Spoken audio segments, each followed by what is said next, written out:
Which kind of said it all now, really.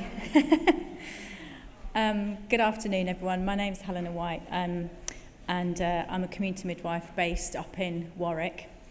I've been qualified as a midwife for over 20 years, and for most of those 20 years, I was based in the hospital. And as we've said, my maternity unit up in Redditch was closed very abruptly, and so I changed hospitals and came out of the hospital and moved into the community. And whilst it was traumatic, actually, at the time, it was the best move, because now I really, really love my job. I feel that it's really getting back to midwifery. I feel that I'm able to utilise my midwifery skills, building relationships with women, enabling them to, make choices and supporting them through their pregnancy and childbirth journey. Sometimes picking up the pieces afterwards when they realise their birth plan didn't go quite according to how they wanted to. But having said that, my years of experience on the labour ward and the ante and postnatal wards gave me the knowledge and confidence to fulfil the demanding and complex role that is the community midwife. Because when you're working in community, you are, for the most part, working alone, using your own experience and judgment. And it's a huge responsibility, but also a huge privilege. And I'm very grateful that I've been able to train and work in a country where the health service is world class and available to everyone at any time. So I feel really it's our responsibility to share our knowledge and skills with the healthcare workers around the world who are trying to do the same job as us, but in very difficult and resource-poor environments. And it's because of that I set up the African Maternity Link. So, as we said, the African Maternity Link is essentially a link between midwives here in the UK and all health workers involved in obstetric care in Sierra Leone. As there are only, there's less than 500 midwives in the country at the moment. They've just set up a new school in Bo, so hopefully we will have new midwives coming through. But Sierra Leone is one of the most hazardous places in the world to have a baby. And the purpose of our link is to reduce the risks that women face there during pregnancy and childbirth by trying to train and educate the health workers who are looking after them. So why Sierra Leone? Republic of Sierra Leone is a former British colony until 1961. It borders Guinea to the north and east, Liberia to the south, and the Atlantic Ocean to the west. It has a population of just under 8 million, with a median age of 18. Life expectancy of just over 50, which has actually improved dramatically since 2000. But over 60% still live below the poverty line. The capital city is Freetown, so named because of its pivotal role in homing the slaves freed during the abolition of slavery in the 1700s. Sierra Leone is an incredibly beautiful country. It's politically stable in recent times, and they had a peaceful election and the handing over of power in April of this year. And the new president has made a really positive start. He's very popular. He's made some really good changes, brought out, in particular, some very good health strategies and policies that we're watching. And it is one of the most religiously tolerant African nations, with Islam being the most dominant religion. The people are incredible. They're so welcoming and friendly. The first time I went, you come off the plane through the airport, hi, welcome to Sierra Leone, have a great time, enjoy our country, thanks for coming. And we always wear these t-shirts when we travel, and you can imagine, people want to talk to us, and then when we arrive there, they always ask, oh, midwife, what are you doing? And always, thank you so much for coming. Thank you for coming to help us. I kind of think I've only just arrived. I haven't done anything yet. But they're just wonderful people. So the beaches and mountains are beautiful. But then within the cities, you have the poor infrastructure and the overcrowding, leading to large slums such as Crewe Bay. And the need for improved healthcare is obvious wherever you travel, from the large city hospitals, the general hospitals in outlying towns, right down to the peripheral health units that can be serving 30,000 people or more, with tiny health posts referring into them, which I find quite alarming. So these are just some of the girls that we work with. That's actually the first unit where we worked, which is Lumley. They call it Lumley Hospital. It was a clinic before they introduced the free healthcare at the beginning of 2010 for pregnant and lactating women. It's quite a restricted package of free healthcare. So the women do still have to pay for a certain amount of drugs. If they need a cesarean section, for example, they can have one bag of fluid and one giving set and things like that. So, but it's a marked improvement. So reliable statistics of maternal and neonatal mortality are very difficult to obtain from developing countries, and Sierra Leone is no exception. The official statistics show that more than 1,000 women will die per 100,000 births, and that's from the World Health Organization, with less than one doctor, nurse or midwife per 1,000 head of population. It's not surprising, and we have 8.4 here in the UK.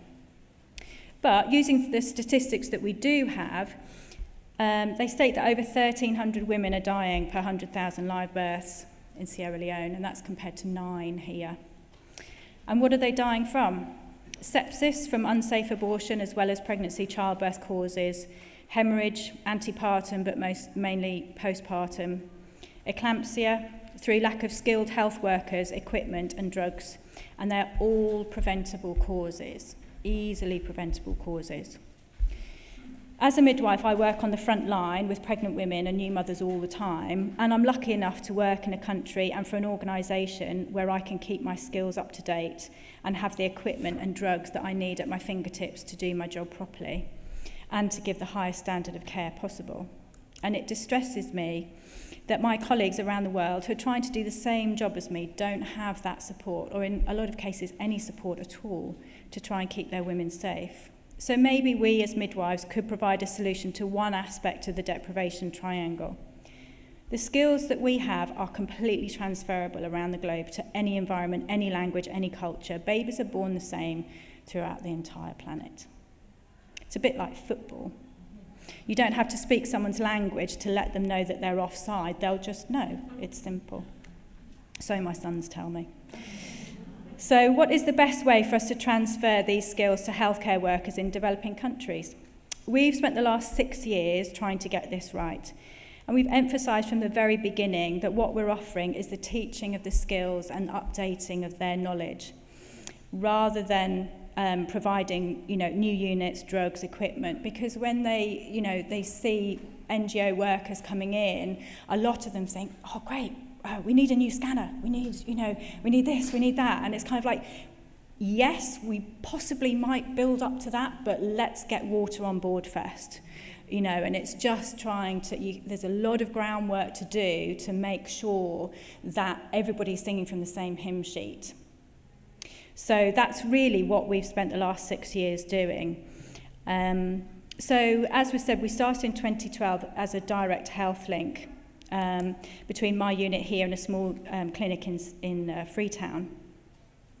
So international health links are like twinning, if you like, between a healthcare institution here and one in a developing country, and they are brilliant. And it enables health professionals to contribute to improving global health without giving everything up at home. Because if you want to volunteer with VSO or Médecins Sans Frontières or some of the bigger organisations, they do ask for, I believe it's a minimum of a year, possibly 18 months more than that. And there's only a really small section of people that can do that. If you have a job here. I was asking about paid leave the other day, and I phoned HR, and she said, I understand you want to take a career break. I'd love to take a career break, but I have to earn money. So, there's a really small amount of people that are in a position to do that. So with the health links, you can just go for small periods of time because you have a team of people that are going, and it's reciprocal visits. It works really well. So they enable the sharing of skills, knowledge and research, and encourage friendships that cross the continents and cultures. And we learned a great deal from those early visits. So we needed to know, how the clinic functioned. So there were antenatal clinics combined with adults and children's clinics. So who was in charge? What colour uniform was what? What were their routine tests? What was available? What were their priorities? What sort of training was available? And was it even required to get a job in a health unit? So when the Alexandra Hospital or the maternity unit in Redditch closed, our link was broken. But as we said, we thought, well, we've been setting this up, working hard for 3 years. We don't want to just say, oh, well, we can't do it anymore. We thought, nope, we're going to set up on our own. And we'd started then getting midwives from other hospitals as well. So it actually worked quite well. So we teach in many different ways. And each time we do it, we learn something new. So initially we worked within the clinic, but after a meeting with the staff, they requested that we provide structured workshops. And they wanted to go somewhere nice, and they wanted food, and they wanted travel money. But we had to let them down gently and explain that in the UK, if you want to go on a study day, you had to pay, buy your own food and provide your own transport. And they were horrified. So we compromised and the workshops went ahead. We adapted our skills drills days that we have here and worked out the most important skills to have if you have no equipment or drugs and little chance of a transfer out. So, as you can appreciate, this enhanced our own midwifery skills dramatically and made us appreciate the NHS like you would not believe. Using a combination of old-fashioned teaching, PowerPoint slides, videos, films from medical aid films, auctions for blood loss, amongst other things, and practical afternoons using the very basic equipment that should be available in every unit. The bag and mask for neonatal resuscitation, for example. This was a very sobering lesson for us when we visited some of the girls who had come to our workshops. We went out to see them in their peripheral units and found that they didn't have a bag and mask with which to resuscitate their babies, but they didn't want to tell us at the workshop that they didn't have it. But we resolved to ensure that every unit that we were supporting would have at least this. We also used the Maternal simulation for PPH, and we always get one of our girls to lie down on the desk and be thrown into McRobert's position for the shoulder dystocia. And I know for a fact that 2 of the health workers, whether they were traumatised by that, I don't know, but they've used it since we've taught it to them and text me to say that it was successful. So yay. They've also shared with us the songs that they learned as students. And they learn a lot through songs and storytelling. But they also share experiences of horrific births that they have to deal with that we just wouldn't see here. So, spina bifida, anencephaly with a brain aneurysm, conjoined twins trying to deliver vaginally. This opened our eyes to the world of the midwife in a developing country and how protected we are here and how much we can learn from the experiences of those midwives. So how did we know what they were learning from our workshops? So we do follow-up visits and questionnaires auditing the efficacy of our teaching and the extent of the cascading of the skills and information on the attendees to return to their units. So we visit them in their place of work, and whilst this enhanced the relationships with the midwives and the health workers, we did find the results quite disappointing from what they'd learnt. And this was in part due to them feeling inhibited to cascade the training, resistance from older staff, lack of confidence in new skills, and institutionalised poor record keeping. So we couldn't tell if their enhanced skills were having any impact on the maternal or neonatal mortality rate. So how could we address those challenges? We thought of train the trainer like we have here and identify training champions, working closer with them to keep their confidence, knowledge and skills up to date. This was too ambitious, and the midwives were nervous of approaching other units and announcing they had skills or knowledge that they wanted to share. You know what it's like when you go on a study day and you learn something and you think, God, that's amazing. And you go back to unit, you think, great, I'm going to tell everyone, and, might speak to the, manager, see if we can get something changed, and they kind of say, we'll look into it. So you think, oh, okay. So we've learnt from doing our workshops, and so we're now starting the implementation of what we call Project 5. So it's a 12 to 24 month plan, and we're going to focus on 5 health units within the Freetown area. And the health units need to have a minimum of 30 deliveries a month, and we will visit them 3 every 3 months, train all health staff involved in maternity care, in obstetric emergencies and neonatal resuscitation, but also starting with normal labour. And we have to be very careful with what we teach, because the other thing we've found is that they have practices that we know that our colleagues have taught them 50 years ago. Fundal pressure, all this, get on your back to deliver, get you in stirrups, primips in stirrups. Oh, we had to transfer her, she was non-compliant, she wasn't pushing, so we put her on the back of a motorbike and sent her to the nearest hospital when she was fully dilated. Funnily enough, she delivered when she got there. That sort of worked, but, So we want to spend days working alongside them. So with the Project 5 being more focused, instead of doing the workshops and inviting a lot of people from different units, we're actually going to be working with them within their units and really scaling it right back and focusing. So we want to look at the record keeping, which has improved incredibly over the last 6 years, but it still has quite a way to go. We would very much like to see standardised birth register in each unit, so identical data is being collected from every single unit in Sierra Leone. This way you can collate comparable and slightly more reliable statistics to present to the international community. So one of the main stumbling blocks to this is professional accountability, which is beginning to be addressed by the government. The new reproductive, maternal, neonatal, child and adolescent health strategy is an incredibly comprehensive and positive paper recently published by the Ministry of Health, which is providing us with guidance. So through working closely with a smaller number of units, we're going to be auditing our own work to see what's effective and what doesn't work so well. Feedback from the local health workers is quintessential to any improvement being made. We've also been approached by the midwifery schools, as I say, in McKenney and Bow, to support the tutors in maintaining their skills and working alongside them to try and implement a support network for the students when they're on placement and set up some kind of preceptorship for the newly qualified. We visited a very, very rural area. It was incredible. They had the most beautiful river running through, and the chief came to meet us. We had a wonderful meal and met the midwife, and she was working alone in the unit, and she was newly qualified. And I nearly cried when she told me.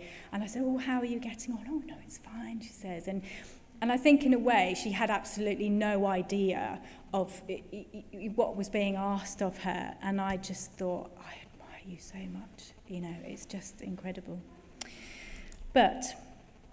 So who pays us to do this then? We don't get paid to do it. This is charity work, and we do it because, as I say, we feel it's a responsibility to share our knowledge and skills with these girls who are trying to do the same job as us. So we use our annual leave to go, and we raise the funds ourselves through events and personal challenges. But now we're finding this increasingly difficult, so we're starting to look at applying for smaller grants in order to carry on the work. We're currently working on applications to Muntada Aid, which is a Muslim-based charity in London, and UK Aid, and we've just received an incredible donation of £3,000 from a retired midwife, and just makes you want to cry. So that will enable 2 midwives to go for 2 weeks. There's a huge amount that can be achieved by that. So thank you. So the work is not easy, and tangible results are slowly gathering pace, but we know that working on the front line with health workers who will make a difference by utilising the skills we teach them is worth every penny, every minute, and every sacrifice. Thank you.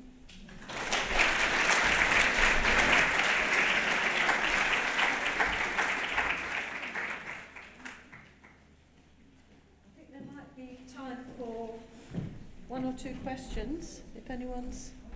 We have a roving mic. And we have a question. Well done. Thank you very much, Helen. My name is Rosalind. I come from Sierra Leone. I'm working as a midwife at UCLH. Thank you for the good work. I'm just wondering if you're linked with it's a health group from Sierra Leone that's based in London, because they do fundraising as well to help clinics, but not at the scale you're doing, going there to visit. Mm-hmm. So I don't know if you're linked with them. Who is it, sorry? Oh, yeah. Oh, Toshpa. That's it. Yeah, I know Toshpa. Yeah, I was in touch with them last year, actually, so we're just following up. Yeah. Okay. And how can we kind of work with you, because I've not heard about your project before, just to support our country to develop and reduce the huge risk in maternal and child health. How can we do that? So, if you're interested, then yes, come and have a chat with me, and we'll swap details. Basically, what we do is we raise funds as much as we can, and then ask midwives, what time they've got available. So, what we try and do is we try and do 4 visits a year for 2-week visits, and then that depends on who can go and when. And what we found is it does depend on what funds we have, and so that's why we're starting to apply for grants, because if you have a grant and you have a block of money, you can then say to midwives, right, we've got, we need 3 midwives to go in October, who can go? We need 3 midwives to go in December, who can go? Because up until now, I suppose because we're quite a small group, we can kind of say, right, who can wangle annual leave at the end of March quickly, because we've got some money. So whilst that's worked up until now, I think if you want to make real progress, you really need to plan that 12 or 24 months ahead, which is why we've bitten the bullet really and sort of gone for the grants, because the great advantage of raising your own money is you can then spend it as you like. Obviously you're accountable to the people who've given it to you, but if you apply for grants, then the grant makers, quite rightly, will say, okay, well, what are you doing with that money? And some of them will say, well, actually, we think you should do more of this, or we think you should do more of that. And so then you're into the realms of, but that's not sort of what we're about. We want to focus on this. And, so it's a difficult sort of balancing act. But yeah, come and have a chat with me. And yeah, anyone else who's interested, let me know. It sounds as though you might welcome a bit of fundraising. More fundraising. Yes, if anyone has any spare cash weighing them down, just let me know, But I mean, if you know anyone who, well, my esteemed colleague Kat is a mountaineer, and she's constantly climbing mountains and doing ice climbing and marathons and all those kind of things. You don't have to do that. You could just eat a lot of cake or, anything. The sound of that. Honestly, cake sales in maternity units raise a lot of money. Yeah, so just, let me know. That would be great. Thank you. One last question. Okay, sorry, you did ask a question earlier, but my name is Kade. I'm from Sierra Leone as well. And as my colleague has said, thank you for what you're doing. I just want to ask about the traditional birth attendants. Yeah. Because you've been, privileged to be in Sierra Leone, you know how powerful they are and how influential they are actually with the local people. Is there any work we're doing with them? Because sometimes I think a lot of the women don't access hospitals. They'll rather go to the traditional birth attendants. What are we really doing in terms of, meeting that group, acknowledging what they know and what they can share, and see how much we can help to support women at that level? Absolutely. We had a meeting probably about 5 years ago maybe, with a minister at the Ministry of Health, and we were talking about traditional birth attendants, and he said, yes, they're very dangerous, they need to be outlawed. And we nearly fell off our chairs, and we said, please don't do that. These women are so influential. We need to work with them. We need to find ways of encouraging them to bring the women into the units when they know there's trouble. And so they seem to have taken a step towards doing that, in as much as they have told the traditional birth attendants that if they deliver them at home, they'll get fined. So, it is a positive move, but just to end on a really positive story, we did really quite a short session in a little unit just outside Bow, and we had everyone there, and quite often we don't really know who's there, qualified or not, and to be honest, it doesn't really matter, because if you teach somebody how to resuscitate a baby, they can do it. You know, whether they know the physiology behind it or not, in a way, is irrelevant. And the Mr. Dean, who was the senior health officer there, he sent me a message to say that he'd had a call in the middle of the night. Can you come? There's a baby that's been born, is in distress. And he said, by the time I got there, he said, I walked in and I could see the traditional birth attendant had completed your resuscitation and the baby was being put on the breast. He said, because she had been at one of your units. And we remember her because she actually was right at the back, you know, for all the time that we were doing the session. And it wasn't until we had gone to look at another room, we were with the CHO, and we came back and she was trying to do it. And so my colleague worked with her just on her own, really quietly, you know, and we kind of thought, I'm not even sure if she works here, but that was her, you know. And you kind of think, so it doesn't matter. If somebody wants to learn, teach them, because you don't know who's going to be there. Hey presto, that baby's alive. Yay. Yeah.